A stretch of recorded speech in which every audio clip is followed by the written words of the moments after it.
Okay, so we're going to this panel session right now for the next 1 hour. So if you have any question, please feel free to document your questions. You can write them down on a piece of paper, but please put your name and let it be very legible so that I can easily read them. Because of the management of time, we may not be able to give everyone a microphone to ask questions. That may take a lot of time. So write down your questions. Once we are done with this panel session, in the next 1 hour, then we'll use the last 1 hour to answer questions. So if you have any question for me or any question for them, as a result of what we're going to be sharing, we'll do that for another 1 hour. And like I said earlier on, maximum by 3 we'll be out of here, but we're working with 2 p.m. so that by 2 p.m. we're done. So once we're done by 2, I will then stay behind for 1 hour to autograph, take pictures, and see anybody that wants to see me briefly. When I say briefly, it's maximum of 60 seconds. So just see me. I want to greet you. Not that you want to start counseling or you want to start pitching an idea. No, it's sharp. So then by 3, so that we can all go and rest. So once again, thank you for taking time out to come. So I have with me today, Rotimi Ojajamoye. He's the CEO of Asset Rise. He's my partner. We are partnering. He's my son. He's my mentee. But he's also my partner and my mentor in palm tree. He's been doing palm tree for a while. So I wanted him to be on this panel so that he can just share his story, share a few things about this palm tree opportunity. And then I have Murenike here. We've been talking about meeting her for the first time today. When we had a discussion a while back, and I realized that they had an investment club that have lasted for like 15 years. All women. I said, you guys come and teach us how you are doing it. Oh. Because they say women supporting women. They say women don't do things together. When women come together, they will scatter. Only for me to come today and realize that my sister here is one of them. I'm like, these are, so you people are the powerful women. So they are going to share their story with us, how they started, what they have done. Because one thing I want us to take away is that if you cannot do it alone, you can do it together with others. We're talking palm tree now. We're talking a lot of stuff.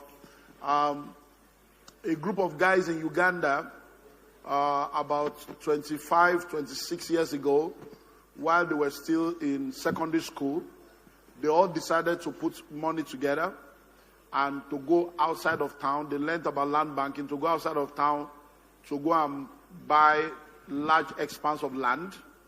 And they agreed that no matter what happened, they were not going to sell the land. No matter how poor they were, no matter what happened, they were not going to sell the land until after 20 years. 20 years later, they've gotten married, they've got children, some of them are struggling. But by the time they sold the land, all of them became millionaires. And that's because they came together. And if they were not together, if it was only one person, they would have sold. But because there was a contract that you can't sell, so nobody can. And so you see, there is something about collaboration. We've been doing fractional ownership right now, and we have people that now own 3 properties in the U.S., but not that they own the property, they own 10% of 3 properties. But they are still getting something. We've done a lot, so you can do a lot together, and we're going to learn from them. And it is my desire that out of this place will come up. In the university that we have just launched now, I have 2 modules there on investment club and on collaboration and all this stuff. And I shared all the story of, many people don't know that that's what Abiola and his group did. A lot of people, they've done this for years. So people come together, they build wealth together. And as I've traveled around the world, I've been talking to people about developing wealth creation networks so that we can come together. There's a group in Tampa, Florida. They've also been doing this for about 12 years. I hope to bring them into one of my meetings sometime in the future. So I'm just trying to meet the real person that will give us the real information. So you're all welcome. So Rotimi, we want to start with you. Tell us your story. Palm tree, your father. How did you get into this palm tree stuff? Tell us your story. Yeah. Thank you. Good afternoon, everybody. Good afternoon. Thank you. It's my pleasure here. Thank you so much, sir, for the privilege. It's a great privilege to be on this seat and to appreciate Dr. Olumide Emmanuel for the opportunity. I think I stumbled upon him in 2005 while I was still quite young and trying to learn the ropes in life. And I remember coming to Lagos trying to see him by all means, and I couldn't. But years later, we're doing great stuff together now. And to me, that's a prayer coming to be. And that is also the fruit of his labor on this generation. He has labored over us in prayers, in wisdom, in his teachings. And today, you can count several billionaires that have emanated from his platform, and we are one of them. So thank you so much, sir, for the privilege. If you want to clap, you can, please. Thank you. So, it's good. My father's story is beautiful, but I think a lot better part of this story and the color that made it brighter was listening to Dr. Olumide Emmanuel and drinking from his word of wisdom. I mean, the ideas began to form when I began to marry all these teachings to my background. I know then he used to say, don't let your background put your back on the ground. And it's beautiful that I came from a very humble background. My father died when I was 14. But he was a rich farmer. He couldn't read or write. I remember very distinctively at the time we were in school, and he came to the boarding house with a Mercedes-Benz 230D. And that was it in the entire local government. And you can even count the numbers of it in the state. But he was a farmer. And we thought less, how is he making so much money to afford that kind of car in his time? And shortly after that visit, 2-3 weeks after that visit, he passed on. And to us, that looks like the end of everything. He was the only breadwinner. And the hope of going to school, everything was dashed. We thought it was over. But when we visited back home and his stories of how he has started planting palm trees from a very young age, which is a very story that motivated me, and the total he has done over 100 acres of oil palm plantation. And every month, my father doesn't stress himself. So sometimes we used to ask, where's the money coming from? Every month there is money, abundance of money. All we used to see are kegs of palm oil being loaded into the house from the farm. We grew up seeing several cars in the compound. I grew up knowing my father having an oddly, a farmer who cannot read nor write. But his entire wealth was built from the oil palm plantation. So after learning all this, we were stabilized to go to school, and we all went through school without begging any uncle or auntie to pay anything. And that, to me, is the definition of sustainability. So last year, I had the opportunity of sharing the same story at the UK House of Lords. And to me, it was me repeating story to them, how I came to this country to school, and how, in quotes, we were being enslaved mentally while we are also getting the Oyibo education. But to me, I was challenging them that, see, my father who could not read nor write is the definition of sustainability to me. Because he sustained his entire generation. Even till today, the 4th generation, we are still milling palm oil. Last month, we still sold palm oil. And we still shared money from palm oil. But he's dead almost 30 years now. And that wealth still remains.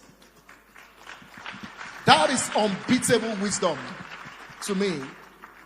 And then narrating sustainability, I was telling them that if you are talking about climate change, my father is still contributing to the climate today. He's dead long ago, but those 1,000 plus trees that he planted are still sustaining the climate, giving back carbon dioxide to the society. My father is still sustaining the society, providing jobs for people, because people are still being employed in that farm, and families are still being paid. So that is a beautiful story of sustainability, and I think I grew up going to school, having that story run through my brain. And I remember just one day I walked in the UK. I took a job as a porter. I mean, everybody has to put you under pressure. Go and get something to do. So I took a job as a porter. And you know what porter does? You want to scrub pans, baking pans with very thick substance. And I was doing that job crying throughout that day. So after the evening, I told myself, this is not me. I can't leave my country pay pounds to come and school here, and then be enslaved again to scrub pans. So I refused to go back to take the wage. 36 pounds I could remember very clearly. And that decision also came from the fact that I've listened to a lot of the messages from Dr. Olumide Emmanuel, and I said to myself, I'm coming back home. So I wrote my final exam, left the UK, and came back to Nigeria, and we started the oil palm journey. And I can boastfully tell you today that we have built an agricultural system that has generated well over 40 billion naira and over 8,000 hectares across 4 states in Nigeria.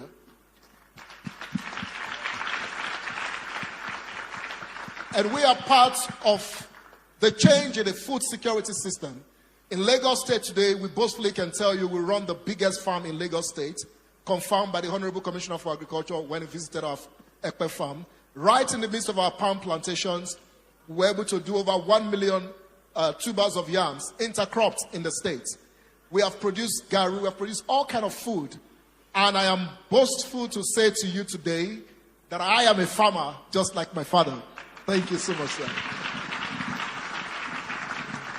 I hope we are learning. Because many times we don't think long term. We only think short term.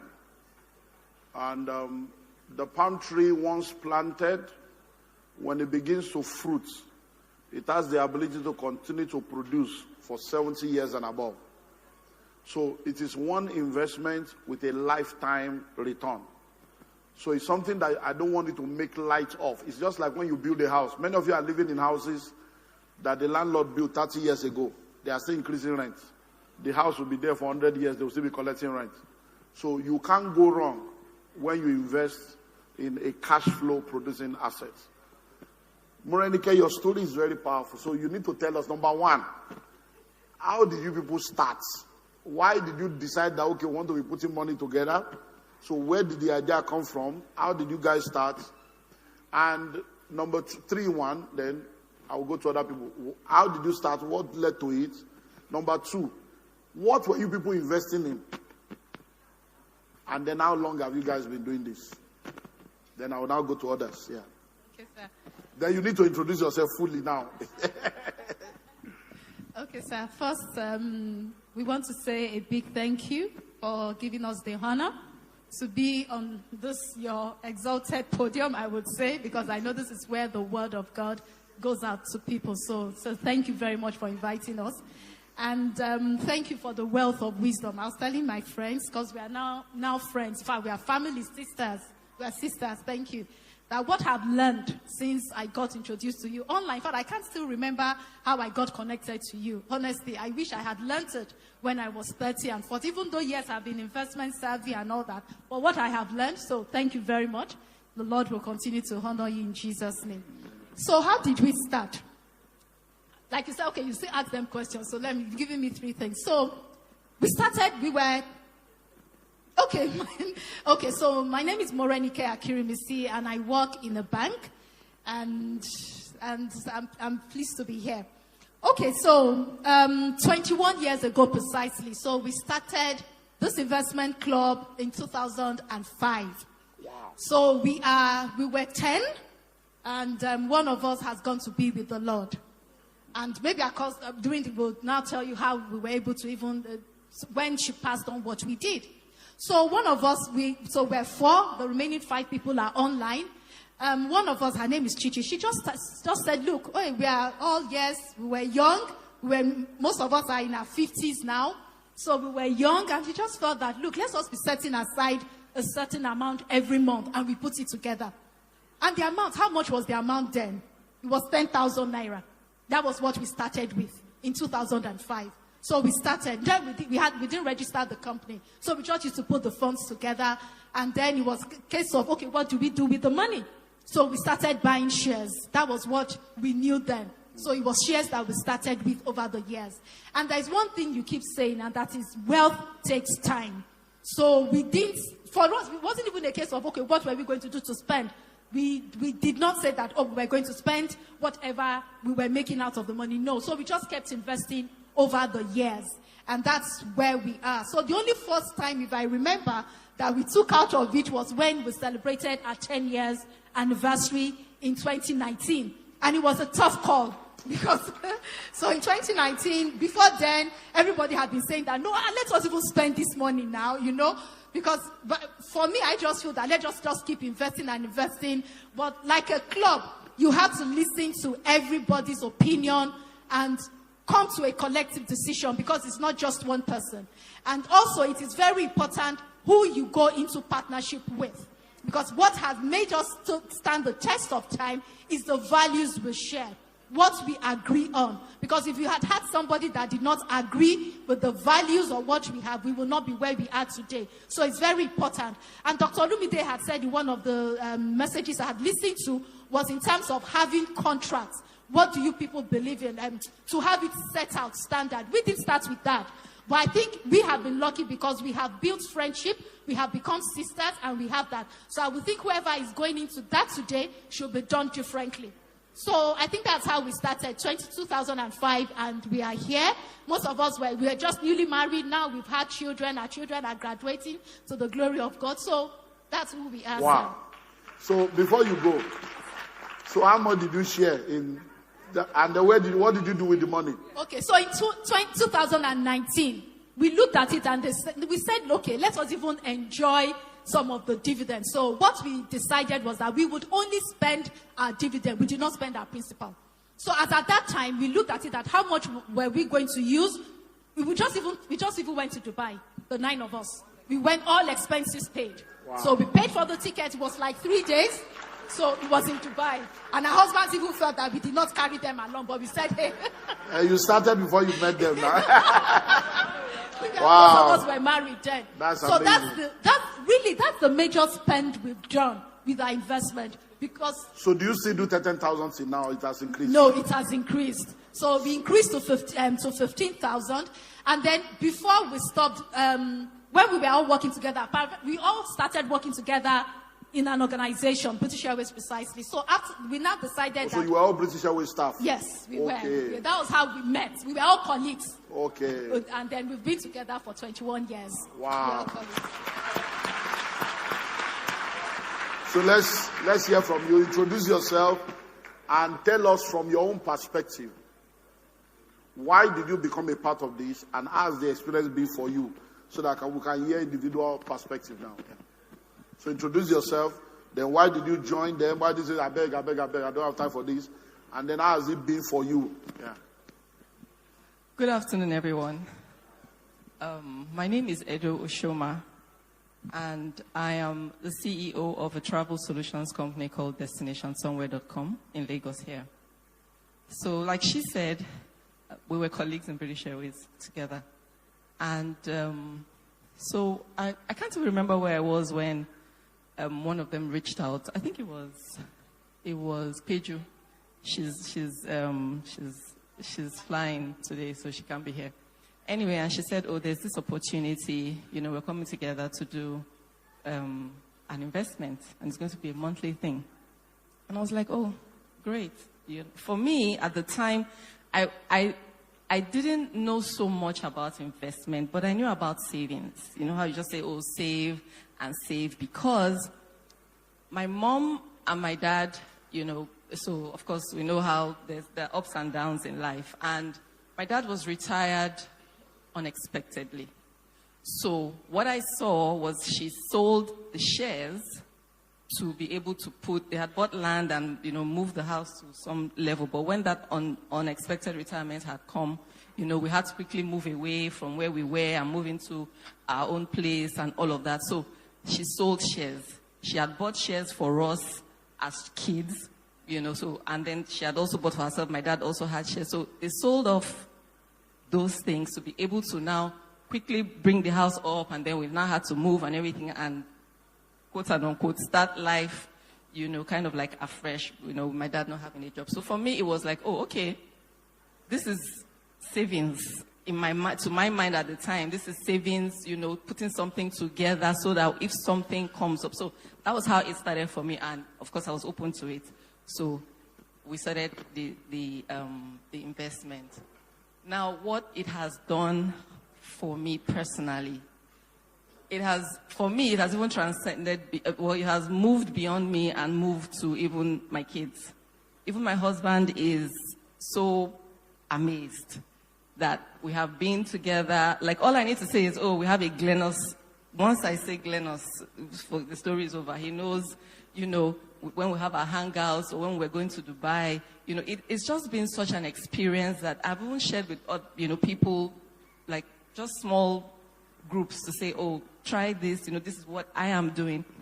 And when they hear the amount and some of the things that we have done, it's kind of like mind-blowing for everyone. It's not like we're putting 500,000 together, we're putting 1 million together. Just little monies that you won't even have known what you did with it, technically. Because like you can spend 50K and not really be able to account for that 50K, in a week, but exactly in a day, But so for me, it has been, number one, I have gained sisters that I otherwise would not have had, because like she said, it has transcended friendship. We are now sisters. We were literally doing life together. So it's not even just about investment. We share our wins, we share our sorrows, we share our everything. Children, like it's grown. It has become a community that is such a safe space for us to come and, say, oh, I'm having this challenge, and we all gather together and, help emotionally, financially. Like it has transcended, dimensions that at the beginning I would not have been able to foresee, to say, oh, because it started, like I said, it started with we're coming to put money together. But it has grown over the 21 years, and it's been such an amazing experience for me. Wow. Now over to you. 21 years. We'd like to hear your own experience too. Why did you join? How has it been? But I would like to add something to yours. What do you think has kept you for 21 years? Because what we hear about women is different from what people are sharing about.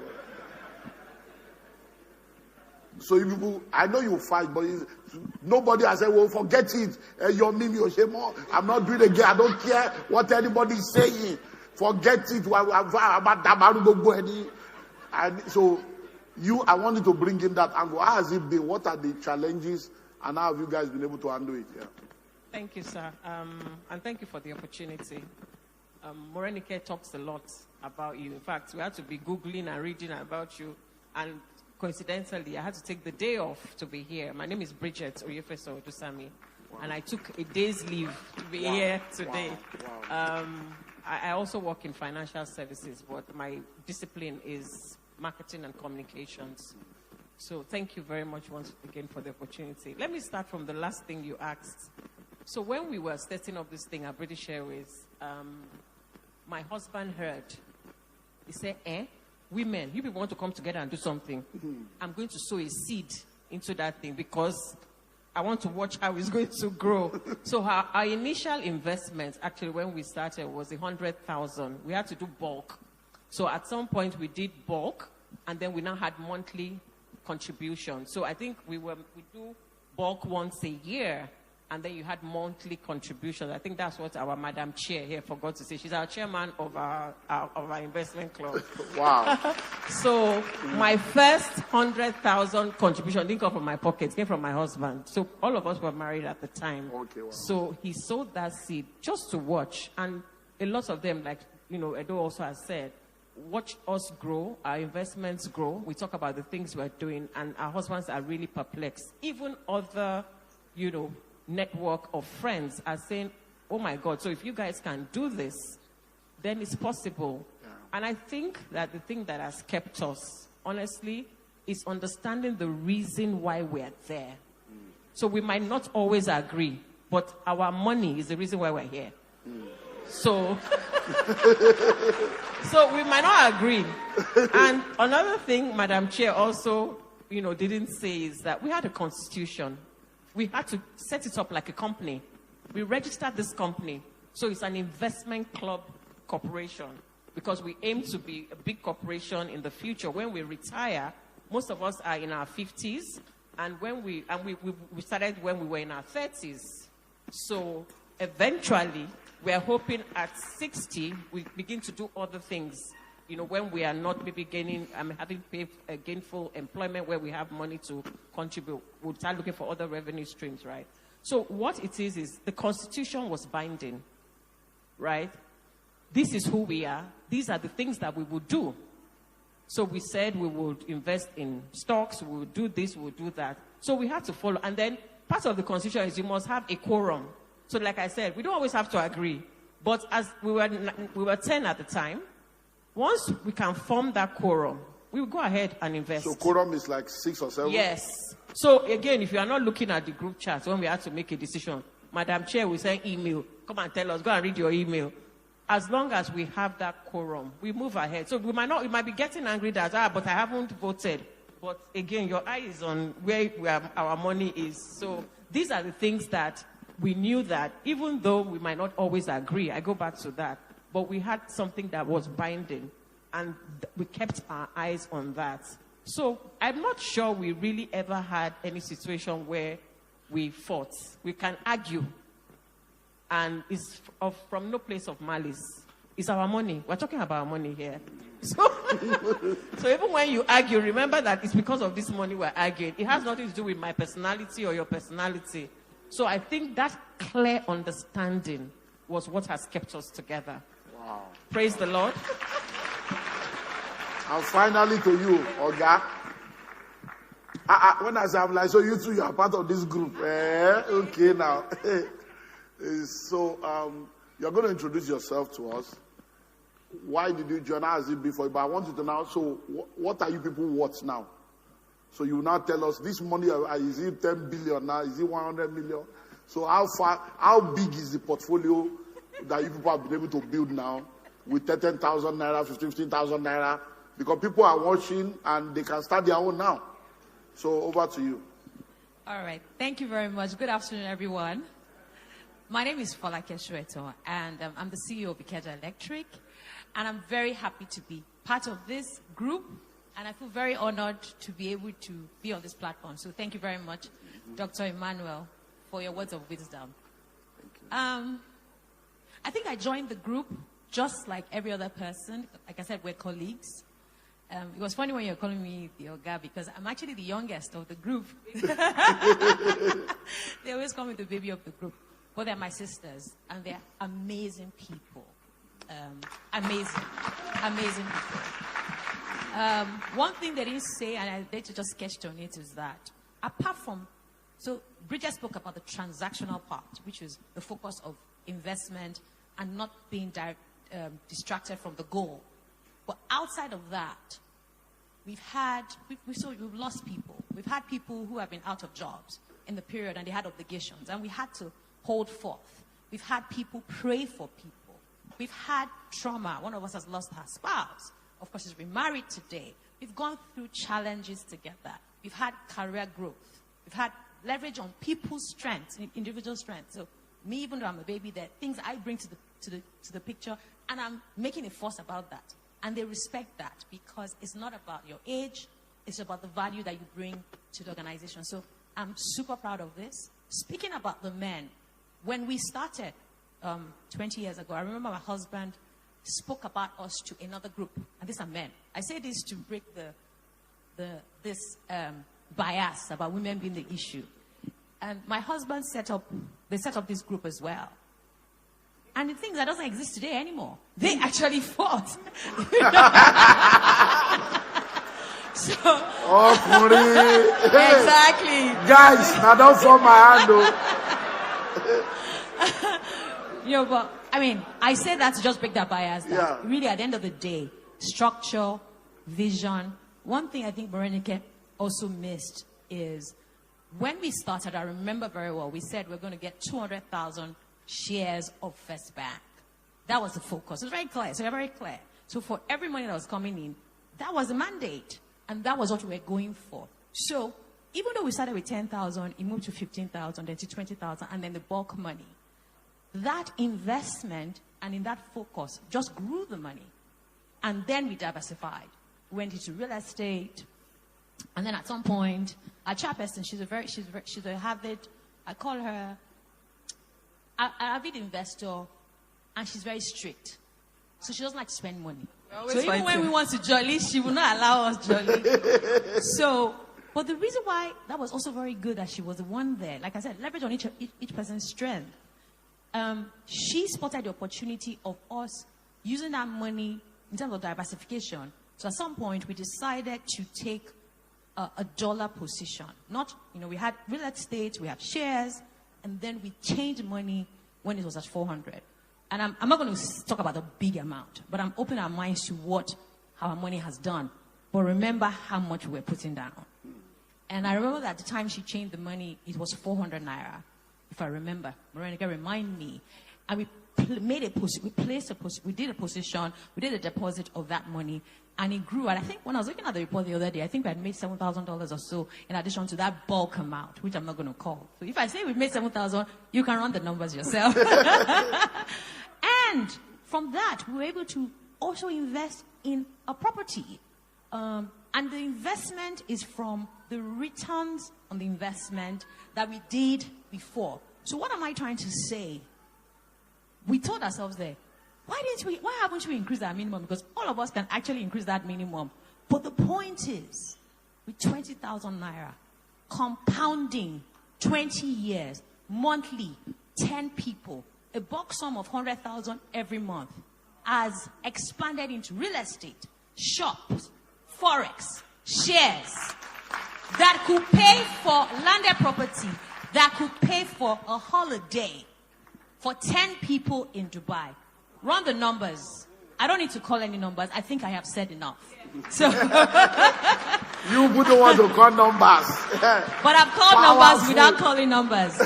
But last thing for me was, I would say two things, lessons learned, and I keep harassing them. So, and this is for anyone who is trying to learn discipline. So when we started, it was 10,000 every month.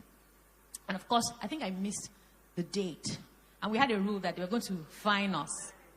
And they fined me. I was mad at that meeting. Why would you fine me? And then I said, okay, take the feedback. You missed your payment. And I set up a direct debit. And till today, obviously I haven't missed. One or two people missed, you have not fined them. But that is offline gist. But the point is, set up a direct debit. I can afford 20,000 naira. Really. I'm sure you can afford 20,000 naira. I'm sure. 10,000 naira. Set up a direct debit. Even if you're not doing an investment club, set up an amount that you wouldn't even think about it. And just compound. And see what happens. Do the numbers. Imagine if you're doing 10,000 naira. In fact, 20,000 naira 20 years ago. That you would not have felt. At the time when I was doing 10,000 naira, 20,000 naira. I'm a CEO now. I was a sales agent. So it's not because I'm a CEO. I did it when I was an entry level.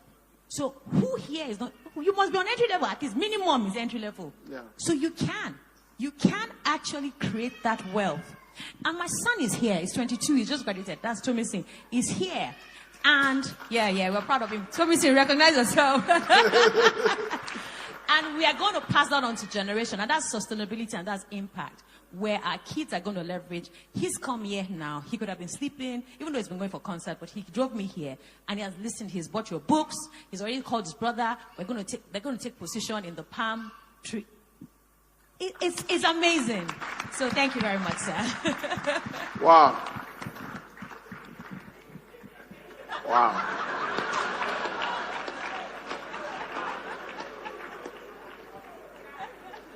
So next generation. It's palm tree. Come on, tell them to give you your portion. Come and buy palm tree. You should come and buy 100 hectares. Rotimi. People are listening to us. They are looking at all this. And not many people understand how powerful palm tree is. Cash crop generally. But because we're talking about palm tree, I want you to help give us some, just in summary, educate us with numbers. Right now, people don't know that palm tree is more expensive than crude oil. People don't know that the two major players in the palm tree, Malaysia, Indonesia, they control about 80% of the market. but they came to Nigeria to come and collect the palm. People don't know that all the palm oil we produce in Nigeria, the whole country, is not even up to 50% of our local consumption. Not to even talk of export. So people don't know the possibilities. So run us through with data so that people can see why they need to be a part of this. Thank you, sir.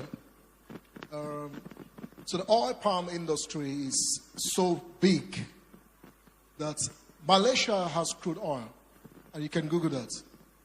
But you can't see them displaying their crude oil because they are more focused on their oil palm, and it's big and massive. Indonesia has stopped exporting their palm oil out, and that's putting India in a big trouble because India is one of the biggest consumers in the world. Why did they stop exporting? They started converting their oil palm to biofuel.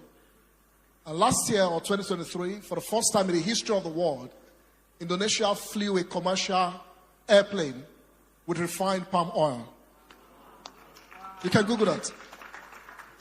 Today, they produce lubricants from the palm oil to lubricate their vehicles and other. There are over 500 products that comes from the palm oil. And research from the World Wildlife Fund in Europe says that 50% of every product, 50% of products in supermarkets contains elements of palm oil. World Wildlife Funds. And this research is so big that by 2030, the global oil palm market will be over $120 billion. And that is increasing. Now let's come back home. Nigeria still imports over 350% of the oil palm consumed locally. We still import the palm oil. Why do we import the palm oil? Because there's virtually nobody in this room today who has nothing to do with palm oil today. From our beautiful ladies with their lipsticks, to your lotion, to your pharmaceuticals, to your food. There are elements of palm oil in your daily life. To your toothpaste. Except for those who did not brush today. And there is no one. So you cannot actually go through your day without the palm oil. So Nigeria still imports over 350% of the palm oil consumed. Who consumes this palm oil? Companies like Unilever, PZ, most of the multinationals who produce pharmaceuticals and our daily FMCGs. Now, by statistics, CBN says that Nigeria would generate over $60 billion from oil palm alone. But we need over 1 million tons in production. And that is not a farm of 500,000 hectares. That is not a farm of 500,000 hectares. So if we have done 8,000 hectares, we are not scratching nothing yet. The biggest player in the market today, Presco, has 80,000 hectares. Presco is the biggest. Presco did over 198 billion last year in revenue from oil palm. And I make due to challenge a friend in the real estate. Which real estate company in Nigeria did 198 billion from palm oil? The market is so big and the opportunity is so wide that all of us can key into it. And the history I've learned from my village, growing up, the then Western governments, Awolowo planted 19,000 hectares across 9 communities in my village. From Okitukupa to Irele to all the communities. 19,000 hectares. That was a major sustainability for the entire community. But the oil palm was abandoned when oil came. And when I came from Europe, from the UK, I went to meet the government, went to the MD of the Okitukupa Oil Palm PLC and rented some part of that farm. And that's how we started revamping from. And today, those palms are back to life. Abandoned over 10 years. Today, Okitukupa Oil Palm PLC is back to the Nigeria Stock Exchange. After 10 years of abandonment. I meant both to also tell you that there is no business you abandon for 10 years and come back to meet it. The oil palm was abandoned for 10 years. They came back and it's still producing. Either you like it or not, the oil palm will be producing. And it's sustained for over years. So, The wisdom that we all can key it in today is to own real estate in Lagos, own residential real estate, but very much important, own agricultural real estate. Because from our analytics, agricultural real estate is far more profitable than even your residential real estate. I live in Omole Estate. A 5-bedroom duplex is about 800 million. And per annum rent is 25 million. And 25 million, if I have done rent, it will take me over 30 years to recoup my capital from rental. If I take 800 million to my village, I will buy over 1,000 acres. And by calculation and projection by NIFOR, Nigeria Institute for Oil Palm Research, an average of 3 million profits per annum from 1 hectare, I will do 3 billion naira per annum from my 1,000 hectares. 1 acre. From my 1,000 acres. So which is more profitable? The farmer in the village, you are going home for December and you buy bread for them. 3 million from 1 acre. 3 million from 1 hectare. Not 1 hectare. No, their projection as at 2-3 years back. Okay. But as at date, it's over 6 million per hectare. So that's over 6 billion per hectare. So in my village, while you are young and you are in secondary school, your father will give you a farmland to plant oil palm. By the time you are done from secondary school, you can employ a bank manager. I can tell you. With 5 hectares, you are making a lot of money. So there's so much wealth in the oil palm industry, and it has come for long years. This industry has been sustained over 200 years. So in case we think this can fail. And lastly, let me say to this. There's risk in agriculture. We all are aware of that. But this is one of the lowest area where you have risk in agriculture. You plant once and for a lifetime. And it can fruit for over 70 years. And not just fruiting for over 70 years. This tree is so agile that it can sustain itself. Now, I knew poultries that were in that same local government when I was growing up. But I'm not sure any of them survived 5 years. And none of us who are abroad, we want to invest back home in agriculture. It's good. But what I'm trying to say is, understand the risk in agriculture before investing in agriculture. And the way you can go about the risk, invest in the lower risk area, like the oil palm. When your revenue is coming out, diversify into your passion, which is a higher risk area.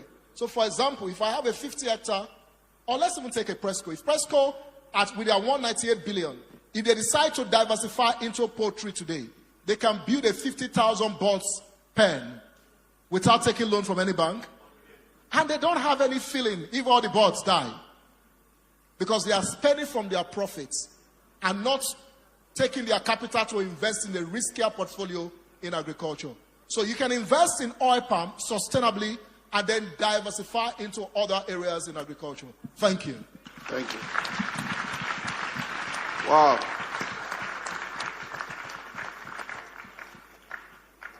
Now you are seeing the power in the palm tree opportunity, and you are seeing in the investment club a strategy that can give you the money. So if you are sitting down here right now and you tell me you don't have 9 people in your life that you can join together and trust, that you need deliverance, we need to hand you over to the deliverance team for 7 days dry fasting. Hey, my guy, hey, girlfriend, all the relationships you have, so lay your man on that year. You have done 25 years, a quarter of a century in your life. You don't have 9 people you can come together to be putting 10,000 there. Something is fundamentally wrong with you. And when you join the group of, I don't trust anybody, it's an indictment against you. You don't trust anybody. The flights you took from Abuja to Lagos, your cousin was the pilot, have you? Because we make statements that we have not thought through. Are you trustworthy? To him that is pure, all things are pure. So you need to begin to think of how to collaborate. Join people together. You see, 21 years, they are still here. And you never know what you can achieve until you try. And I believe that you're going to do that. So, Morenike, we want to get some more insights. Now, we have heard that you people started, that you do shares, that you started diversifying. Now we have known that you are the strict one that doesn't want them to be spending money. So, have you guys ever lost money before? in an investment. How did you undo that? And then you were speaking about the fact that one of you have passed on to glory. And so what are the structures you have put in place to ensure that there is sustainability? So the person has passed on now. Are the children and family going to take over now? So what's the next generation? So we need to hear about that. So those two things. Have you lost money before? How are you able to manage that? Then what's the sustainability plan? Your children, somebody passes on. How does that work? Thank you, sir. So I think what we have tried to do over the years is that we have been patient. So, and one thing you keep saying is that wealth takes time. It's not what you just suddenly acquire overnight. So even when we saw losses staring at us, we waited. And that was the case of the shares. So there was a time like the 2008 where shares went down dramatically, and then it was going to be a loss. But like what Bridget had said, what is the purpose that we want? We have a constitution, and the constitution is that we invest to make money. And because maybe we were all working and we're still working, so it's not that we needed the money at that point in time. So we said, you know what? We will wait it out. We will not sell. So we waited. And then years after, that same shares that was going to be a loss to us if we had sold became a profit. And that profit, we were able to take it out. We sold our shares and we plowed it into real estate. So I think one thing that has worked for us, and I want to advocate, is you wait. Be patient. Don't say that, oh, you see the money, you know what? We've made so much money in just a few years. Let's bring it out. And no, let us plow it back. And I think that's the only real loss that we had done, because for every of that investment, we have continued to plow it back. So like what we had done in 2002, we said, you know what? We had these excess funds and we had not put it into any asset. Let us convert it to dollars, and then when we see any opportunity, we will take hold of it. With hindsight, we never could have imagined that dollars was going to move. Naira was going to move from 400 to 1,900 before dropping down to 1,004. But we just did it as at that time. All because we all agreed we were not going to spend. So we converted those monies. So that money is what is now building other children that we are using. So over the years, we have not had such a substantial loss because of our strategy of waiting in out. So even when we see the loss, we will not plunge into it and say, no, we'll be afraid. And that's what wealth is all about. We build it over the years, so we haven't. In terms of sustainability, one thing along the years, we've had other people come in, but at one point in time, we just realized that, look, their values and what they believed in did not agree with us. And when they said they wanted to exit, we said, fine. So as at that point in time, we put at it and said, what have you put into this club?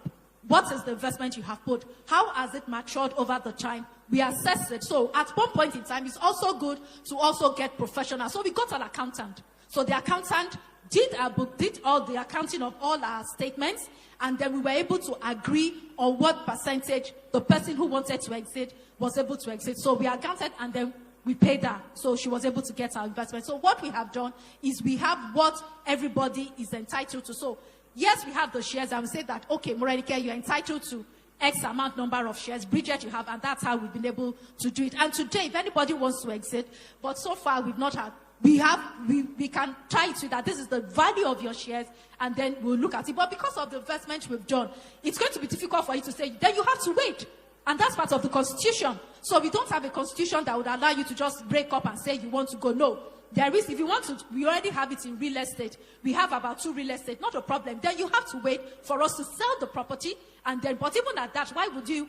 And I think even for one of us, somebody had to buy out that person. I said, okay, no problem, I will buy you out. So the difference, but I think what is key is you must have a strong constitution that will be binding on everybody, and you can't break that constitution. You didn't speak about the lady that passed on. Okay, the lady that passed on. So the same thing happened. So when we had done the accountant had done our books, and he said this is the percentage that is allotted to everybody, totaling 100%. So that one we now sold. Then we had, then the shares wasn't, if I can remember, it wasn't a bad sale. So we sold some shares, and then we had one of us who took part of what that person was entitled to, gave the money to the investment club, and that was how we were able to pay the person, and so we passed it on to the family. We gave those funds to the family of the deceased. Wow. So, well, wrapping up now. Now, so in total, you guys started with 10 people. So are you still 10 now? And so, yeah. So we're just having a side whatever. We were actually 12 when we started, right? One person, one person opted out when she left the company. Then the next person wanted to go out because she was relocating. So for each exit person, there was a calculation of what you're worth at the time, and then we paid off. So that's now. Then we lost one person, so that's 3. So now we're 9. Yes, we're 9 right now. Wow. Yeah, we're 9. Okay. So what's your final word for us? My final word will be just start, because sometimes you think that you came to the party too late, or you think if I'd known this 3 years ago, 5 years ago, 50 years ago, whatever, I would have done better, I could have, would have, should have, but when you hear the information, it's the next best time to start. So we're here today. We started 20 years ago. I'm sure when we were starting, there were people who had already done it, because I'm sure we're not the first to have started this. But I don't even know that when we started, we were thinking of 20 years ahead type of, it was just like a month-on-month, year-on-year, and 20 years already has gone by in a flash. So I would say start. Find the people that you can trust. Find the people who have like minds with you. Find the people that you are also looking to do good things with their lives, and come together, decide what you want, and start. Because before you know it, another 20 years, literally, it would go by in a flash. And you'll be thinking, if I had done this 20 years ago, where would we be now? So just start, figure out what you want to do, and go ahead and do what you need to do. Thank you. Thank you. So now, when you guys started, you were all in one company. People have left to different companies. People have relocated. So are you able to keep that relationship? Because some of them are online now. So do you people really see? You don't see, you just do online? Or so? Thank you, Dr. Olumide. We have a WhatsApp group, and that's how we stay connected. And we also had quarterly meetings. So whether you are abroad, or we look for the time that works for everyone, and we make sure then we connect with them online. I think the last meeting we had was at Pedro's house, yes. And then somebody is in Houston, somebody is in Geneva. They dial in, and then 2 people are in Abuja, and then the rest of us are in Lagos. So that's how we stay connected. Then events. So sometimes there are milestone birthdays, and we make the time. One of us turned 50 last year, and those who could make it, a couple of us were there in Houston to celebrate with her. So those are the things that we do to stay connected. So that one you went to Houston now? No, our money. Chairman no go agree. She know they agree spend money. So we giving, 1 year. We can't just carry private jet and go out return. She will tell you that the amount that we used to rent that private jet, there's something to do with it. That is her reasoning. She never really allows us to spend money. Wow. So we are happy she's with us. Yeah. Because some of us will just be spending the money anyhow, but she's now the red tape. Yeah, so those are the things that we do to stay connected. I think I just want to add to the question you asked, Edo. I was looking into my phone. So because people, meet us in little buckets and ask questions. In my church, for example, I speak about this, my women's fellowship, I speak about this thing. So people come and meet you, okay, how do we start? We share the lessons. There's another group. So I've actually sort of spread myself into, other 3 investment clubs that are younger than this. I think the other one that was set up was in 2018, was what I was looking at. So I'm the oldest in that group. They're all younger than I am. But same thing, we're trying to model the framework of what, because like Edo said, starts, when people hear the story, they're like, okay, please join us so that you can guide us. So at some point, we had to say no. I had to say no to many, because when I join you, I'm also contributing. So I'm contributing in multiple places. So I'm spreading, and I know I'd reached my limit. So I think I've done, 2 others outside of the one that is the oldest. So others, I can be there, but I can guide you. So again, it's how you look for the right. If you think that will give comfort to the rest of the group, sometimes, okay, I can come in. Once the people have settled, I would exit and make sure that you guys are running. Just share the framework, and you guys develop it as you want. So that's other things that we're doing to help other people who would like to grow in the community. People try to join us even after we had these exits, but honestly, we just said there's really no need. There's no need, because you have gone into a certain level before you even calculate how much that person will now invest when we actually evaluate all of our assets. Even if the person can afford it, there was just that something to say, no, I think, it's enough, but we're glad. Just to add to what she said about people wanting to join, there was also a level of, what's the word now? There was a connection we had, that we had grown, that bringing someone in at that time would have broken it, or would have tampered it in a way that would have probably messed up what we were trying to achieve.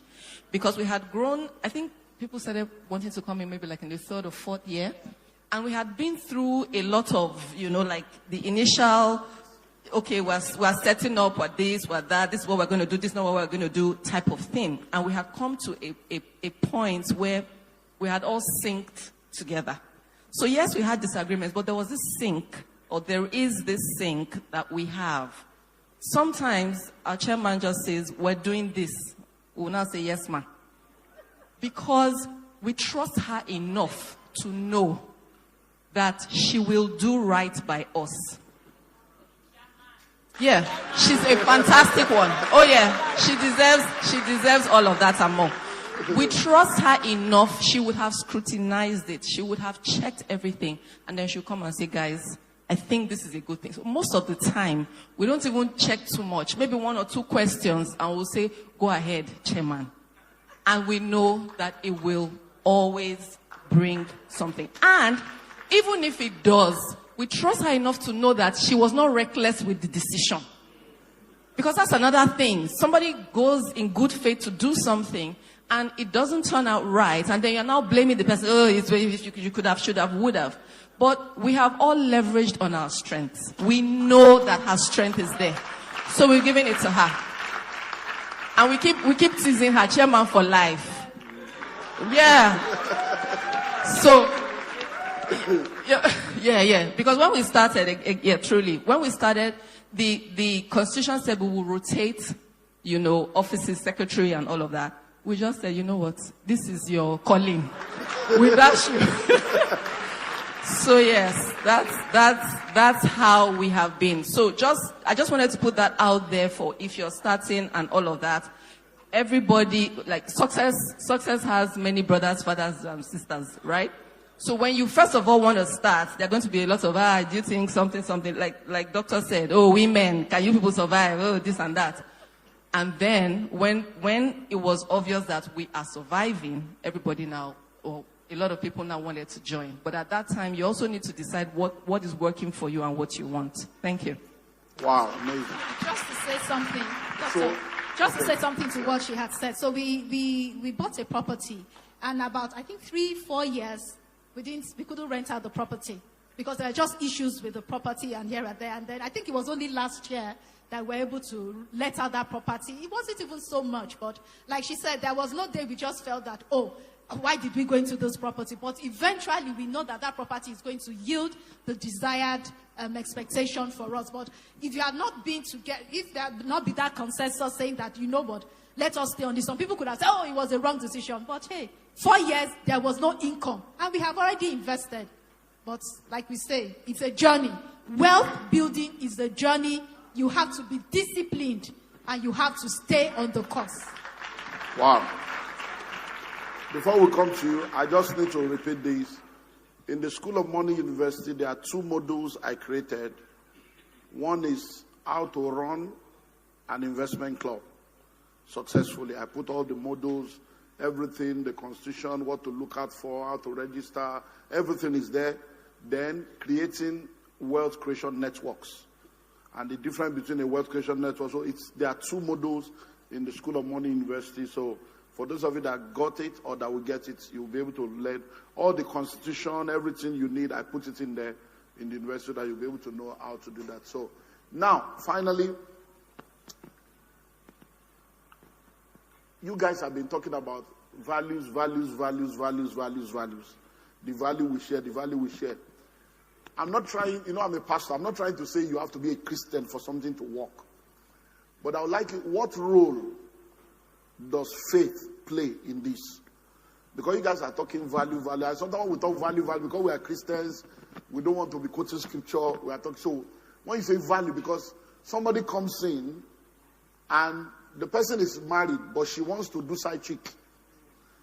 And she's part of it. She's married, but she wants to go and do tummy talk and do lipo and do bum. And they say, so when you say value, what are the few things that you guys hold together that are values that has kept you? And does faith have any part to play in this? Is there any one of you of a different faith? So, let's hear. All right. Thank you very much. Okay, first of all, we're all Christians, right? So I'm grateful for that. And definitely faith plays a critical role. I think I mentioned that we've gone through, so each of us have had our different challenges. And at the quarterly meetings, we do those, we're vulnerable. And in those vulnerable times, vulnerable to say this is what's going on. And the anchor we have is to pray. And we have at different phases, we have the prayer warriors amongst us who say, oh yeah, prayer warrior, deal with this issue. So from a faith level, I'm actually very happy that we're very aligned. Even though maybe our denominations are different, but in terms of the faith and our beliefs, we're very aligned. And I think Edo said something and it just clicked in my brain. We're authentic. We're very real and true to ourselves. Maybe because we started young and we knew frailties. So there's no body carrying shoulder. You really know who each person is.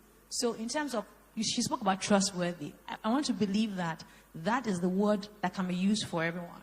So there's integrity. That's one value I would say we kind of have. Integrity in the sense that even when you cannot meet an obligation, you're coming to say, I can't meet this obligation now, but this is what I'm going to do to ensure I make up for it. And that's fine and okay for us because you're upfront. In terms of how we see lives and our values, it's very similar. We believe in the same thing. So you can't have someone that's a side, I don't want to use that word, but it doesn't align. We're not, it's not here.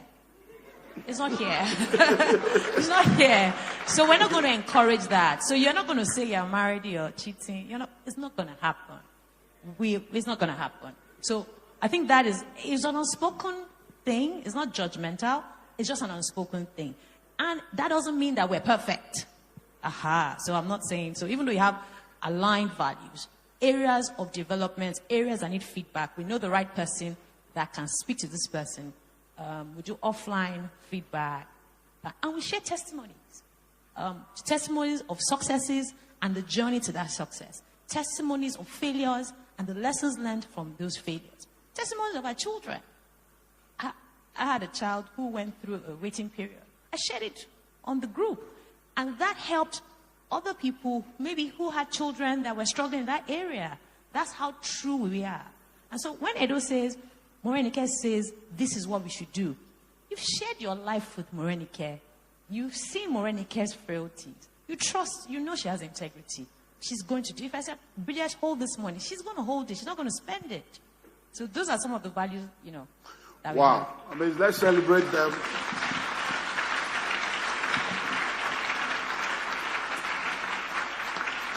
Before I come to Rotimi for the last word, I want to hear from you, since you are there, I want you to speak to men for me.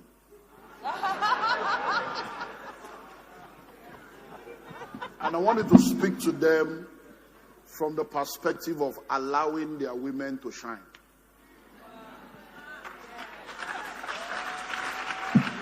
Because see,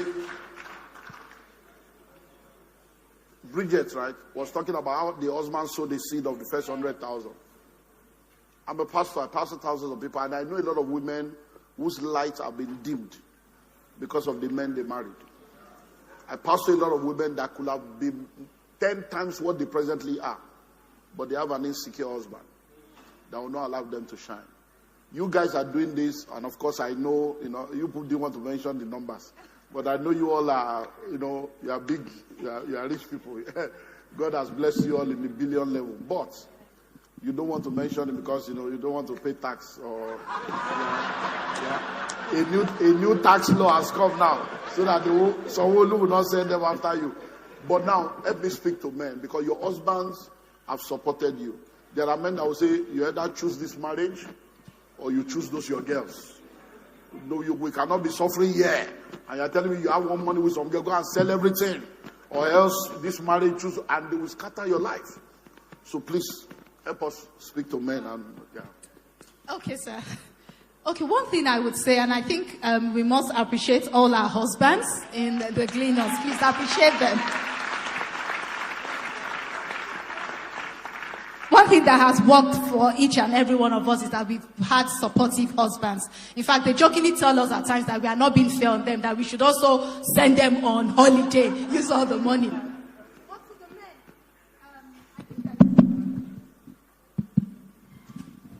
One thing I want to say is this, and my husband says this, and I think it says is that he says in a home that God said, I will bless the home.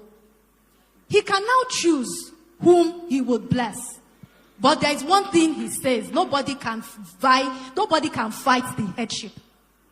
You as the man, you are the head of the house. There is no dispute about that.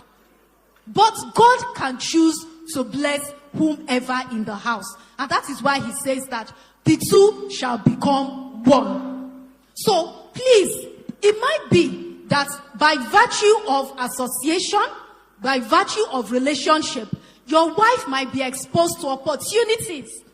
But by you saying that, no, because I'm the man, I don't want you to go ahead. Invariably, what you are doing is you are limiting the blessing of God upon your life. You know that times that we jokingly say, it's like, even if either of us, I know about husbands, if they say that either of us, we get a promotion, we get a house and we move to Ikoyi, our husband will still be the head. It doesn't matter who has the house or who has contributed most to that, to owning what you have. Because at the end of the day, and that's why to some extent, this tribe about the man is the head. There is no fight. Where a man is arguing that I'm the head of this family, there is a problem. There is a problem. Because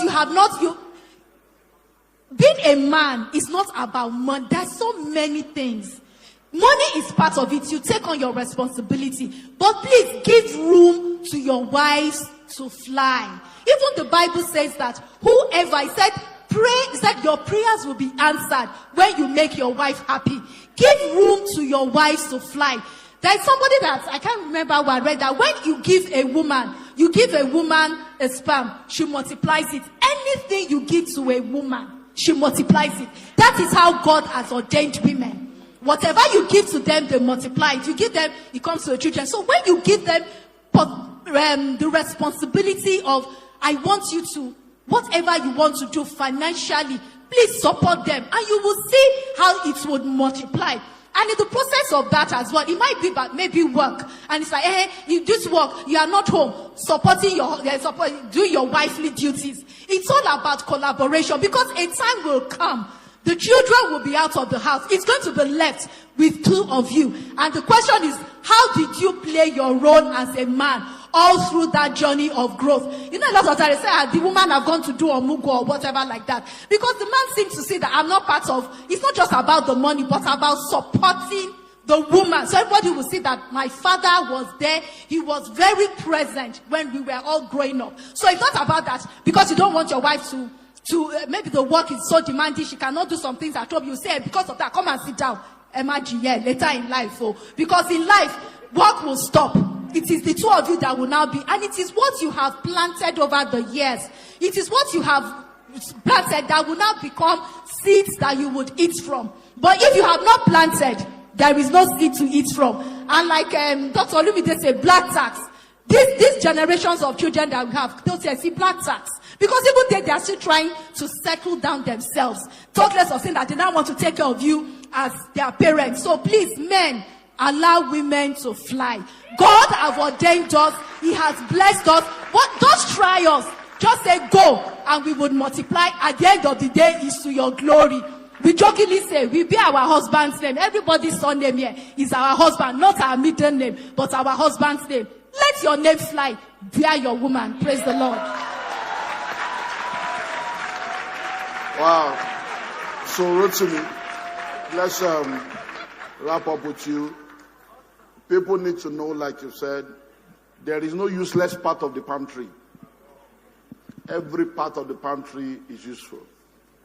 And many times, which you've already spoken about, when people think of investment, they always think about risk. And it's supposed to be thought about because there is no risk-free investment. Investment is R and R, risk and return. You just need to wait. So someone is thinking, so just finally, why should I be a part of this Madiba pantry farm? We are working together. You are the management partner. So why should somebody invest into it? Just finally speak to someone, encourage them on why they should be a part of this. And you've spoken about it before, but somebody's thinking, is the risk? What's the risk and all this stuff? The money we are collecting includes insurance for the crop, but just talk to them finally. Thank you, sir. Just two things, credibility and capacity. The agro-real estate model has come to stay. We might have pioneered it, but it's spreading so large now. And I remember telling my team and our team of consultants in 2024 that affliction will arise again. And it arises because Nigerians invest stupidly. They won't seek for the right knowledge. They will invest emotionally. And they will come back to fight you emotionally. They will invest because it's my brother.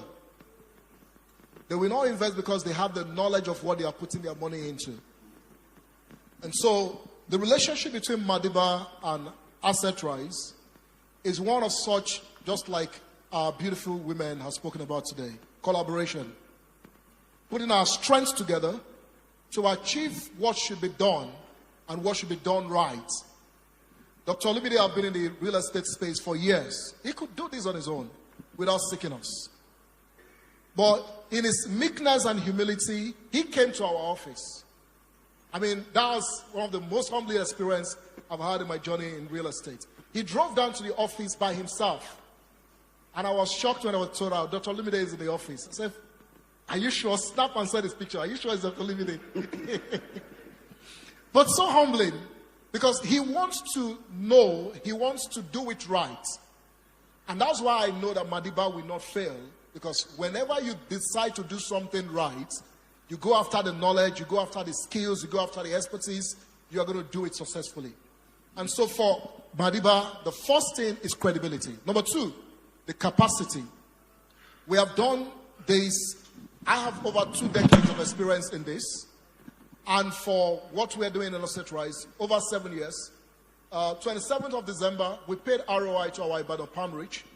We're a partnership with Nigeria Society of Engineers and so many of the other bigger organizations. We got funding from the UK House of Lords. And we have been able to pitch what we are doing to get all this support. So in terms of capacity, we have demonstrated it over the years. And now we are marrying that with his credibility, with his experience in real estate. And I believe that is going to be a very fruitful marriage that you want to be part of. So be part of Madiba. and you can have your peace. Everything that needs to be done has been done, from insurance to getting the land right. I mean, despite doctors' conviction about what we are doing, they still went ahead to do all their search about the land with the ministry, with everything, to avoid troubles. And came back to challenge, Rotimi, this land, I'm seeing this thing on it too. Then we went back to the government, gave back all the claims, and the land is totally free from encumbrance. And you are getting a value that will be forever productive for you. Thank you so much. Let's appreciate them. Thank you, thank you, thank you.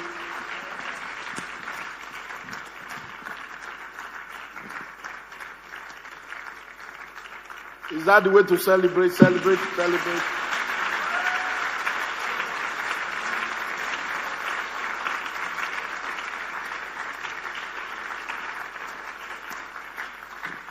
Okay, so we want to wrap up now. Questions.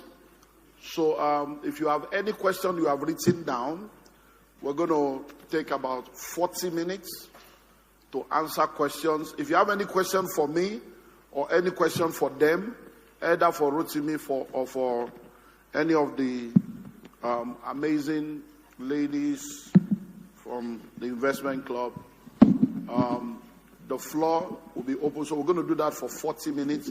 So timer, give us 40 minutes to do that, and then we'll close for the day.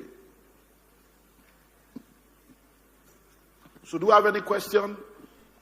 Okay, please write it down. But while we are waiting, microphone guys, can you just let somebody help us with microphone while we are waiting? But I'll prefer you to write it down so that we will not spend too much time. So who has the mic? Yeah, so just, there's someone there. So maybe we'll get somebody else to have mic so that two of you will be doing it. But if you've written it down, you can pass it on. Ushers can go around. So please, just tell us your name and go straight to the point. Don't greet me. Don't appreciate me. Don't explain anything. Just go straight to the question so that we won't save time. Yeah. Good evening, sir. Okay, sorry, sir. My name is Samuel Barindi. Okay. And I'm a student. So the question I want to ask is, how do I put myself among the set of people that have the same value with me? That's my first question. And the second question is, in terms of investment, how do I break it down? You know, when I need money, how will I put, okay, this money I'm going to use it for spending, this money for investment.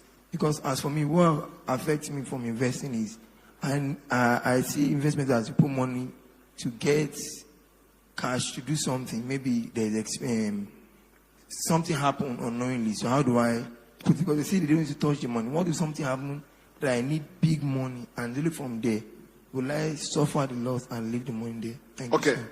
Powerful. Amazing. Now, how do you identify people of the same value with you?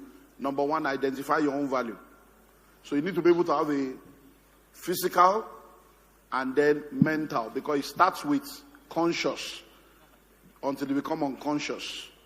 So there's what we call conscious competence or conscious knowledge. There's what we call unconscious competence or unconscious knowledge. So you have to sit down first and start from the conscious. What are my values that I want to live by? So you document it. I want to be honest and truthful. I want to be prompt and timely. I want to be respectful. I want to be loving and caring. So you list out your values. So once you have listed out the values you want to live by, and you start living by that value, it becomes easy to identify it in somebody else. So that's where it starts from. Identify your own value and live by it. And one thing about life is that it is magnetic. Whatever values you live by, with time, people of the same value, is law of attraction. We start gravitating towards you. You just realize that when you are talking to people, when you make statements or you say things, the people that have the same value with you will respond the same way. Some people will say things that you're like, is that what you think? You know that this kind of person, I can't relate to them. So that's the way it works. identify yours, and then begin to use that as a screening for those that you will be bringing into your inner circle. And please note, everybody is important. The Bible says God created us, it's even the wicked for the day of destruction. So don't discard anybody.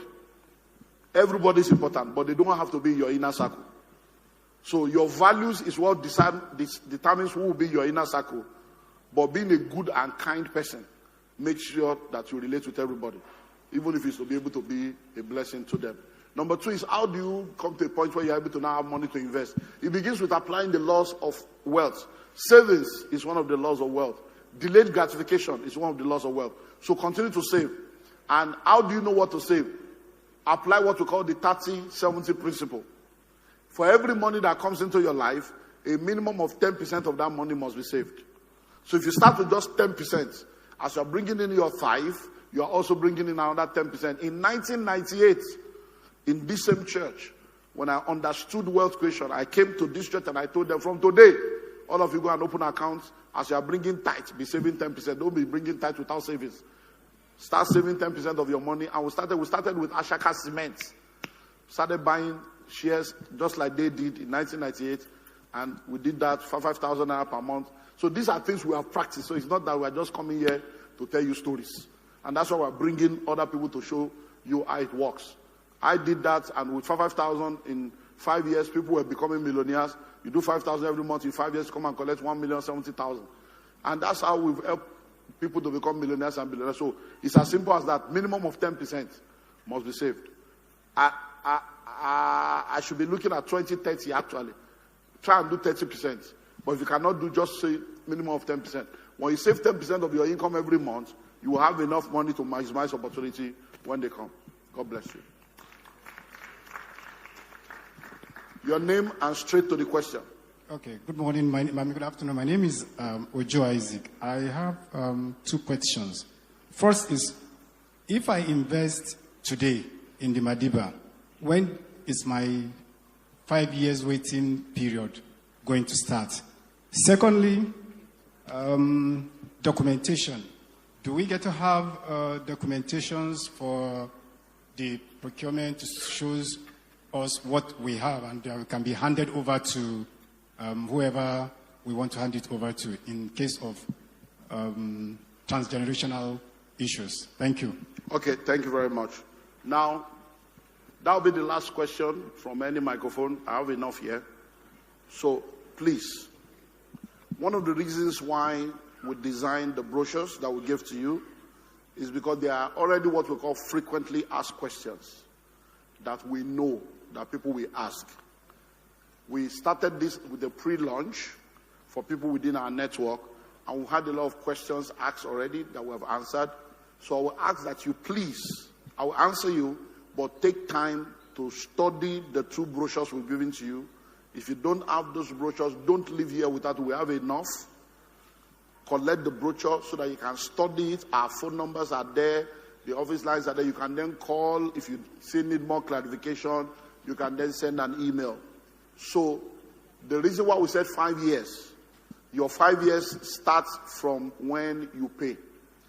The particular breed of palm kernel nut we are planting is called the Tenera breed. And it actually begins to fruit around the end of the 3rd year into the 4th year. So from the 4th year, it should actually start fruiting. The reason why we did 5 years is because we know that we are launching in January 2026. And we know that the first 1 year, we may not be able to plant all that we need to plant. Because, for instance, now, we bought the land in October. As at now, we have done the perimeter survey. We are now doing the clearing of the land. I think we are just at 11 hectares now out of 1,000. To clear the land alone is going to be like 5 to 6 months. Do you understand? And we cannot plant palm tree every time. You can only plant it ideally twice a year, April and later. So we are working towards April. So we trust that from the pre-launch and from what you people are going to buy between now and March, that's why we give people 90 days. So we want to plant in April. So for us, the 5 years started now. Do you understand? But when you get your letter, I'm giving you the behind the scene now. When you get your letter, your 5 years starts from the day you complete your payments. But it's part of our USP. We under-promise and over-deliver. So when we actually said 5 years, at the back of our mind, we are planning to shock people by giving them something at that point. So because if we're able to plant this year now, then we should be able to be ahead. So that's the way it works. Then documentation.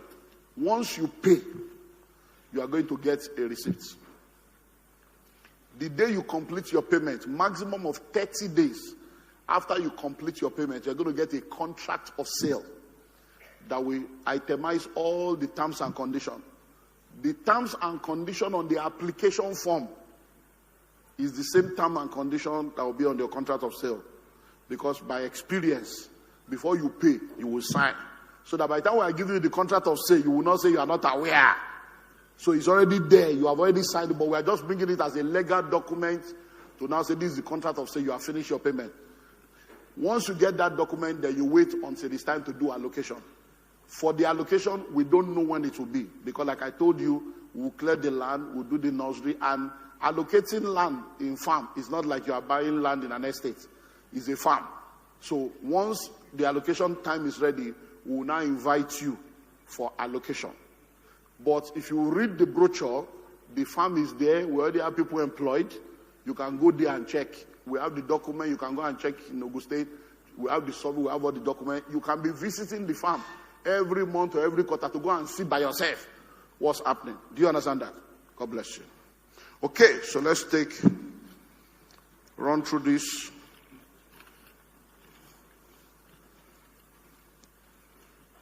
I told you to please make it legible. I'm saying Chinese language here.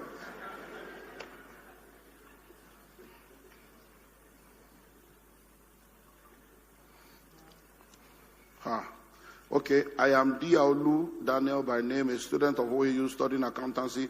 How can I get involved in the palm tree offer as a student who doesn't have much savings now and then? I work with corporate on cover. How can I use my experience to do a personal business? Okay, so now you are a student. You see, now what you have is information.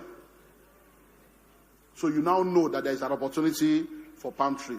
So the next thing you can now do is to use your association to profit from the information. So now you know there is a palm tree. So even if you cannot buy, you can now register as a realtor. Join the realtor for free. We'll now train you. You now call your father, your mother, your uncle, your cousin, your landlord, your neighbor, your auntie, and everybody will say, uncle, then you give them the brochure. And then you begin to see if you can. So if you can sell to them, you will get 10% commission. From your own commission, that means if you sell 10 acres now, you get 1 free 1 acre. So that's how it's. So as a student, that's what you can do. Number 2, to Mr. Rutimi, who are the insurance company or companies managing the insurance of Madiba Palm Tree Farm? Okay, so now, Madiba Palm Tree Farm is not what you are insuring. It is the palm tree we are insuring. No. We are not insuring your land. It's the palm tree we are insuring. And the palm tree does not exist yet. Do you understand? So we are collecting money for you for insurance. We are insuring the palm tree, not insuring the land. Because land is not going anywhere. So he's just going to answer you. So keep it with the insurance that has been insuring what is already existing. So, sorry, hold on to that. Good afternoon, sir. My question is, what is the minimum amount to lock down 1 acre? Now, please listen. 1 acre is 6 million if you are paying within 90 days. Paying within 90 days means you have to pay between now and March. That 6 million must be completely paid within now and March. For that one, any amount you have, just lock it down. Fill the form and do what? And lock it down. So even if it's 100,000, you submit the form with 100,000. Your slot will be reserved. By the end of 90 days, your slot is cancelled if you don't pay. You enter the 8 million level. But if you are doing the long term, which is 8 million per acre, you have to pay 20%. Because now we have to wait for 1 year.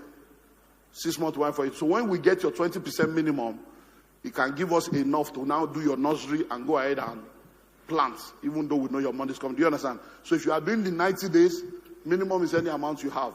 But if you are doing the 6 months, 20% is the minimum. To To start an investment in stocks, how do I start with little or no experience? Is there any book to read? There are a lot of trainings online, there are a lot of things, but I will advise you to get the books that we have introduced to you today. You can get the School of Money. It covers almost everything. And those basic knowledge will help you to then know how to proceed. As we are seated here, can we have 5 other persons to key into the £6 million investment? Okay. So this person is trying to raise partners from here.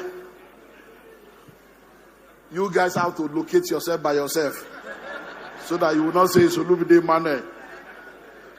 Did you open an account for the group or one of your accounts? So this question is for the investment club. So they want to know if you open an account, so that you'll be keeping it. If you have an account that the group is using or it's somebody's account you are using, so I'll come back to you. Please, can the ladies give us access to their constitution? So they will let us know. I came from an agrarian settlement in Ondo State where we are majorly into palm oil production. I reside in Ibadan and I bring the palm oil down from my village, but I'm here to meet up with the market demand due to insufficient capital to buy more from my people in the village. I'm even right now in the room with my products, well branded, or Basi oil. So how can you be of help? So this person is even testifying now that they came from Ondo, they have plenty oil, but now they can't meet up with the market demand. Because people are asking for it, but they don't even have money to buy more. So how can I help you? I'm ready into palm oil. So I will have said, maybe I want to invest, but thank you so much, sir, for your time today. How were you able to transit from relationship that could not impact you financially to having strategic relations that have great economic impact in your life? Now, you see, one thing you need to understand is that relationships are dynamic and fluid. So just like we heard with the ladies, they were all staff of a company.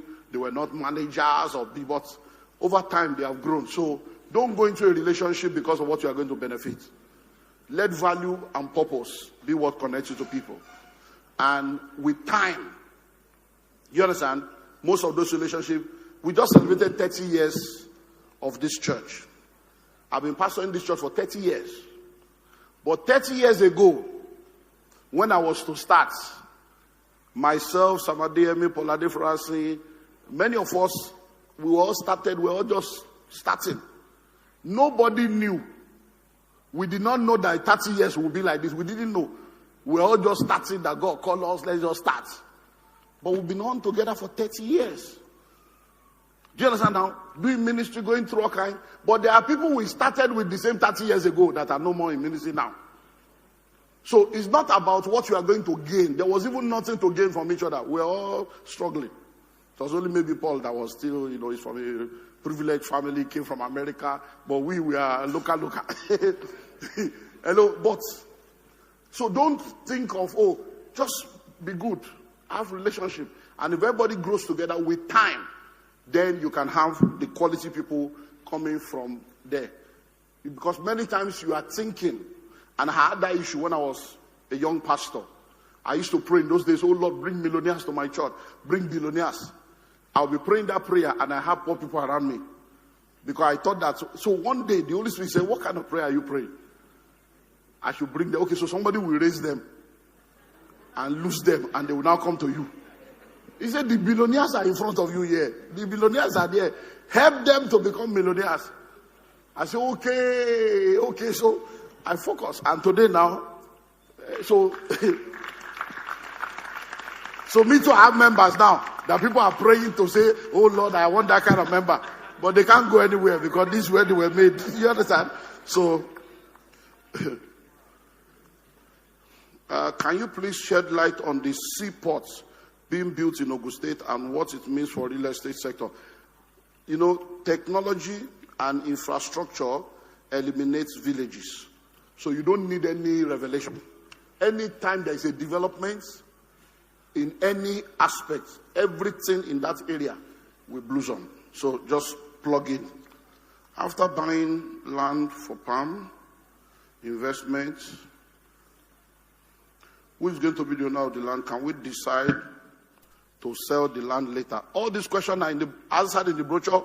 You are the owner of the land forever. It's your land. We are not the owner of the land. You are going to get a survey for your land.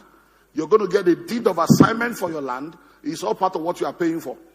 So you own the land 100% outrightly forever in your lineage. And the land will continue to appreciate. But the palm oil we are planting on it, you are the owner of the land. We are now bringing in our expertise to help you plant on your land, sell the palm oil, and make money. That is what we are sharing. You are the owner of the land. Now, the contract you are signing is that nobody will cut down the palm tree for the next 40 years. So before that palm tree can be cut down, it's 40 years. And you know that in 40 years' time, me, I'm already 100 years or whatever. So I'm not going to be there to be discussing. So it is the contract now that you will be fighting yourself. If you want to, I want to cut, you cannot cut. You cannot cut. It's not 40 yet. Baba, Olumide, so you'll be talking. So it's 40 years. So you cannot cut down the tree. And when that 40 years time comes, depending on what the world will be like in those days, all of you that are in the group, you have to now form a quorum, which is 70%. 70% of everybody in that farm must agree that it should be cut down. Why? Because we are going to be spending an average of about 2.5 billion building the factories and the mills. So the security of investing 2.5 billion to build a world-class mill is that you have supply for 40 years. Do you understand? So that's this. So if you now cut the tree, the factory will be useless in the bush now because there will be no raw material for the factory. So that's why you cannot cut. So that's the business model. Can you sell? Of course, it's your own. You can sell it anytime. So if you do it now, and in 5 years' time, you say you want to sell at 100 million, it's your land. It's your palm farm. But you are going to sell to whoever you want to sell with the same terms and conditions that we give to you. Then you will now pay us 10% of that money. Any amount you are selling, we are going to collect 10% to now do the transfer. Because we now have to do documents for the person. We have to now open file for the person. So you will now pay 10%. So if you sell at 100 million, you give us 10 million out of that 100 for us to help you do the. So that's the way it works. How do I get investors for my educational technology project? I've taken the first and primary step, like business registration, trademarking, and business plan. Getting investors is my challenge. How do I go about it? Start with your immediate network. Sometimes we are looking for people that are very far off. Start from your immediate network, because sometimes the investment that you are looking for is already around you. And I always say this. For many of us, we have learned in a hard way. Sometimes when you don't have money, it's a blessing. I'm telling you. Because many of you, when you have money, you will have wasted the money before you now realize that, I should have done this, I should have done that way. So now that you don't have the money, start with the investment itself. Start with the business.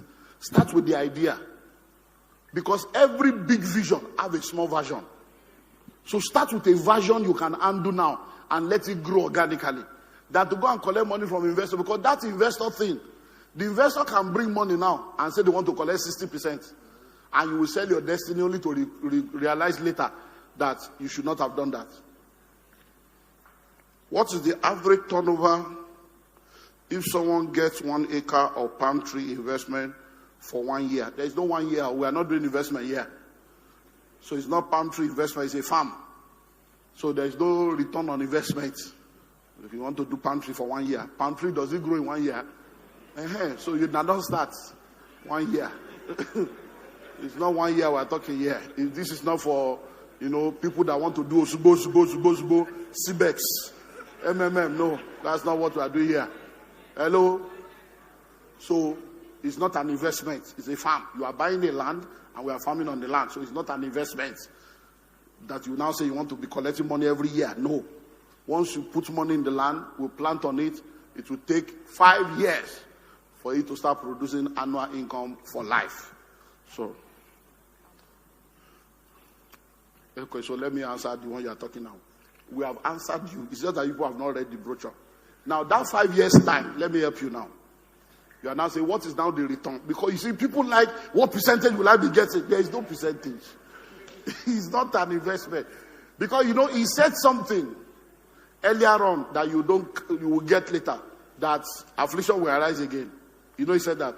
What he's trying to say is, you see the problem you are seeing in real estate now, where they are saying that people have sold land without allocation, people are buying receipts. It will happen in farm. That's why I told you that our farm is the most expensive, because we know what we are doing. You see, most of the people we are buying farm from, in that 5 years' time, when the palm tree is now ready, that's when they will realize that there is nowhere to process it. Because they are not thinking of the mill now. They are just collecting money, buying Jeep, and going to Canada with your money. So in that 5 years' time, affliction will now arise. They will now call all of you to a meeting and say, we have the pantry now, nowhere to sell.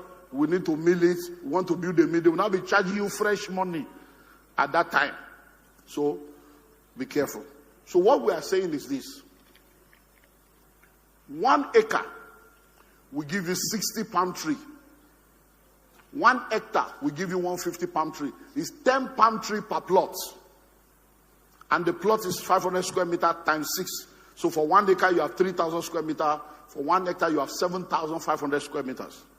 But now listen. 1 palm tree, will give you an average of 25 liters of palm oil. 25 liters per tree. So 25 liters times 60 is what will come out of 1 acre. 25 liters times 150 is what will come out of 1 liter. Now, if we use the present market as a 2025, that's 2025 we just passed through.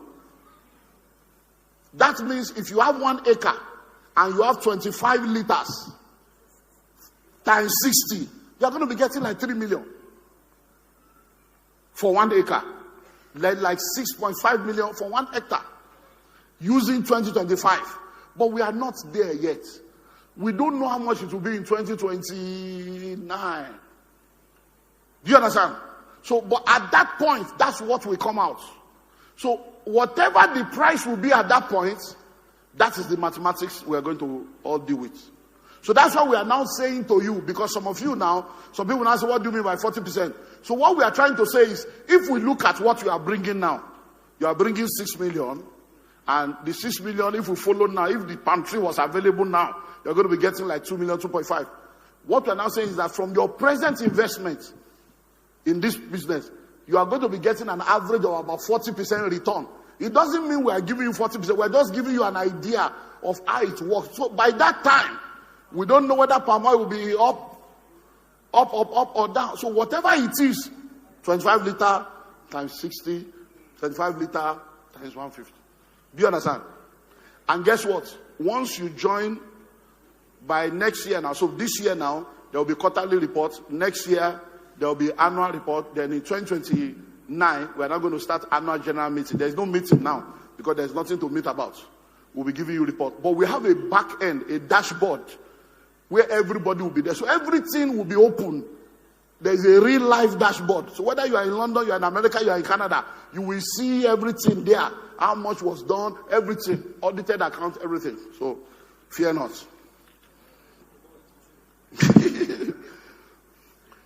Madiba Pantry, how many years of investment? When will the benefit or profit start coming in? Like how much will be paid? Answered.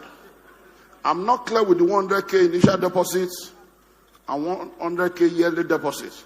Before registering the club, how did you keep the money without an accountant? What they said, so that we not waste time, is that they were doing 13,000, but they started with 100,000 bulk initially, and then 13,000 that increased to 15 to 20. But what they do is every year they do one bulk, and then the remaining month they continue. So, for starter, who want to start an investment club, how do you identify the investment you need to go into? Also, when you started the club, did any one of you have the knowledge of investment that guided you? No, they have answered all this. What strategy or method do you use to finish a book in 1 week? How do I get a trusted stockbroker that can assist in investment? Finish a book in 1 week. Okay, I think Wisdom was talking about ChatGPT and AI. So, and that's what he was mentioning. How do I get a trusted stockbroker that I can invest? Is Kenny in the house? Keneje, please come.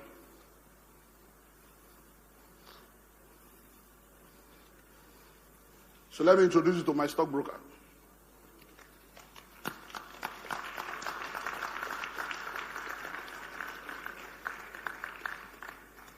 So I have two stockbrokers. This is one of them. And she just happened to be my last born, our last sister, my sister. So this is my biological sister. So she's my stockbroker. I have two of them. And she's been managing my portfolio. So anything stock, the way you trust me, trust her 100%. So she's a stockbroker. And then one of the things they do in their company is that they help you. So if your father have died 30 years ago, 40 years ago, or anything, if you want to know whether your father has money in the stock market, so that's what it does, their USP. They help people to dig out all expired and dead stocks as far back as when stock market started in Nigeria. Yeah. So that's what they do. So they've done that for people up to Dangote. So they are not small people. Don't look down now. Our big babes, you know. So go and tell them to put it on the screen. Guys, put her phone number on the screen. So she's Kenny. So if you want to know, just tell her, help me check this family name. So they can go and check whether your father bought a Coca-Cola in 1975 that they forgot, or all those things. So they check all dead dividends. So if you see any dividend in your house that you don't understand, just gather and give it to them. They'll go and search it for you and bring it out. So that's one of them. The second one is also one of my sons, a pastor. So those are the two stockbrokers I use, and they have been doing amazingly well. For someone that have interest in pantry investment, but did not have such amount for the investment, what can such person do? Collaborate. That's what we're talking about. If you don't have the money, you should have friends, so that you put the money together, or you join the investment, the Realtor group for free, and you make money. My name is Timothy. Gathering 5 to 10 people to do 10 to 20K per month to generate 100K monthly. The question is, at that point, what are the examples of investments or one can venture into? And when buying shares, for example, do we register the organization to create a joint account, or one person can create the account that we use for the investment? Well, I'll give it to them again to add to their own. Then how can I meet you for financial counseling? How much will it cost me, sir? Just the play.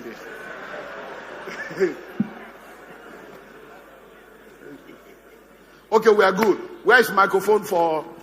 Let's wrap up. We are closing now. Yeah, so Rotimi. And let's finish with Rotimi. We'll come to you. So the insurance company, currently we use mutual benefit insurance. Please, listen, yeah? Currently we use mutual benefit insurance. We also have a relationship coming up with the Nigeria Agricultural Insurance Corporation. Theirs is cheaper and more structured. So with that too, Madiba is also going to be doing insurance with the Nigeria Agricultural Insurance Corporation. And lastly, Doctor also was mentioning about the affliction. Please, to your families and to your friends, a lot of persons are going to lose money investing in agriculture. A lot of persons. Because they are not going to do it right. A lot of persons are already using agro real estate investment as a cash flow, and the bubble will burst. So please, follow Who Know Road. Follow Madiba, because the structure is spelled out. Not people that will collect your money. I mean, you can sell 3,000 hectares, but farming 3,000 hectares is not beans. Thank you. So, Morenica, so let's wrap up with you. Yeah. Quick one. Timothy, you are asking if you generate 100K monthly. The question is, at what point, what are the examples of investment you can venture into? Doctor have already given us the different classes of. One thing that is critical is that you must have knowledge. You must know what you are venturing into. You don't go into any investment blindly. So knowledge is critical. You must know what you are going into. If you want to venture into shares, know the company you are buying into, because it's like you are owning that company. What is that company into? What is their profit over? What has been their dividend policies? So those are the things. So you have to be educated yourself, and that's one of the things they have taught us. Knowledge is key, and then follow who know road. Doctor have introduced us to a stockbroker. Please engage professionals. So you must have the knowledge yourself, but you must also engage people who know, so that they can add to what you know, and then you can make very good investment decisions. So that is very key. It's not the amount. The amount is important, but what is more important is the knowledge and knowing what to go into. So there is shares, there is real estate, but it's still dependent on the capital you have to grow into it. Doctor has said it in so many of his messages. If you do not have the initial to go into real estate, you can go into shares, you build monies from there, and then you can divert it into real estate. And then you said, for example, do we register the organization or create a joint account, or one person create the account? Please, it's better, you must have an account. It's very key, because all the investments we have done as an investment club, it's in our investment name. It doesn't belong to one person. It's an investment club. So yes, you must open an account, so you can open a current, a savings, or an investment account. It's very key. If you are going to deal in shares as well, you must open that shares account in the company's name. So please, you must register the investment club. Can you have access to our constitution? Yes, you can have, but there is no email address. So even if we want to share, we cannot share it. So I don't know, maybe that will be organized. Okay, send it to me. Okay, and then we'll send the framework that you can work with. Yeah, we'll put it on a platform. We'll work it out. Okay, sir. Just so send it to me. Since all of you have registered, we'll probably send a link to access it. So, yeah. Did you open an account for the group, or one of your accounts? I've not said that. We opened an account and we still have the account running. Lastly, before registering the club, how did you keep the money without an account? So for the first 6 months, we kept it with one of us that we had mentioned. Her name is Chichi. We kept it in an account. When the account was duly registered by one of us, the husbands of one of us, when it was duly registered, we now transferred the money we had been contributing over the months into that account. Thank you. Okay, thank you very much. So I want to especially say thank you to every one of you for spending time this long